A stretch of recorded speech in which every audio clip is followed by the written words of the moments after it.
Γεια σας, λέγομαι Τσέλιος Δημήτριος, είμαι καθηγητής εφαρμογών του Τμήματος Διοίκησης και Διαχείρισης Έργων και είμαι υπεύθυνος των εργαστηρίων του Τμήματος. Θα πω δύο πράγματα για την εργαστηριακή υποδομή του Τμήματος και για τα προσφερόμενα μαθήματα σύμφωνα με το πρόγραμμα σπουδών που έχει εγκριθεί από το ΤΕΙ Λάρισας. Η εργαστηριακή υποδομή αποτελείται από 3 ξεχωριστά εργαστήρια. Τα 2 εργαστήρια από αυτά διαθέτουν από 30 θέσεις εργασίας, ενώ το τρίτο εργαστήριο διαθέτει άλλες 20 θέσεις.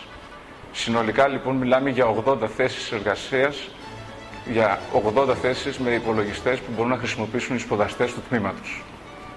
Όσον αφορά τα προσφερόμενα μαθήματα που σχετίζονται με τα εργαστήρια, μπορούμε να τα διακρίνουμε σε 2 κατηγορίες. Υπάρχουν τα εργαστήρια που σχετίζονται με μαθήματα διοίκησης και οικονομίας, όπως η μηχανογραφημένη λογιστική, όπως η στατιστική επιχειρήσεων, και υπάρχουν και ειδικά εργαστήρια που σχετίζονται με το καθαρό αντικείμενο του τμήματος που είναι η διαχείριση έργων. Ένα από τα εργαστηριακά μας μαθήματα που χρησιμοποιεί τεχνολογίες εχμής είναι η σχεδίαση με τη χρήση ηλεκτρονικού υπολογιστή. Το μάθημα το επέλεξαν οι φοιτητές μας και εμείς εστιάζουμε στις ανάγκες που έχει ένας διαχειριστής έργων όταν χρησιμοποιεί τέτοιου είδους εργαλεία.